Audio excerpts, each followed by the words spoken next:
Tôi là Danny Nguyễn. Thời gian vừa qua, Danny và ekip đã thực hiện rất nhiều shot hình thời trang ấn tượng tại Vĩnh Hy. Video lần này là một trong những video ghi lại quá trình tác nghiệp của toàn bộ ekip.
Rồi, đẹp nha.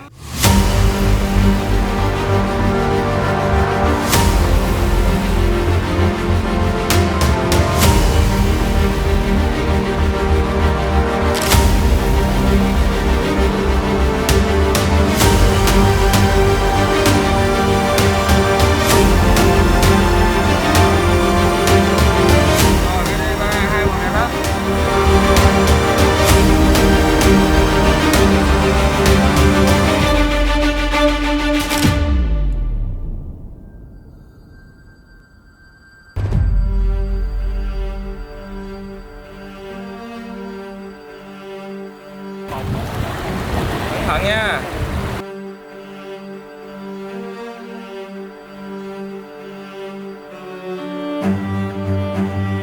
Rồi.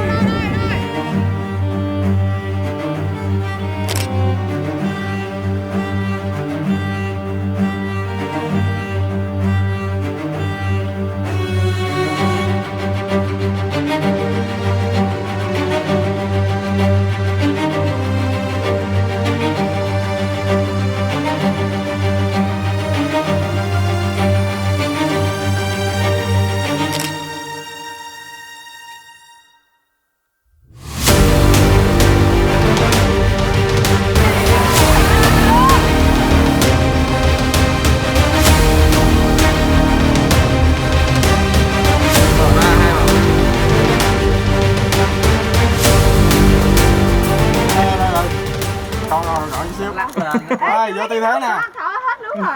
Từ từ nó mới bơm không hơi lên. Được rồi. Rồi, vô tư thế nè. Bơm trước đi.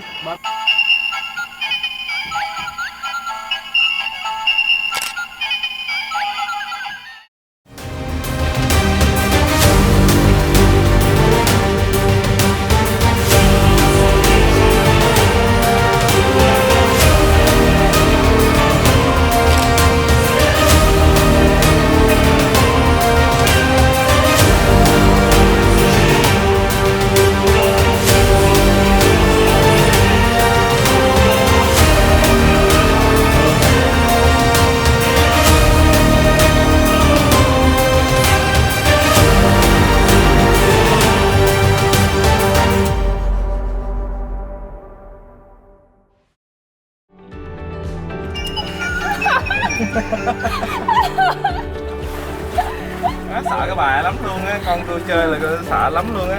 Rồi, giờ nước rồi. Ngược. Nhìn ngược đi trời ơi. Ngược bên đấy. Như lông mi có bị xúc không vậy? Không.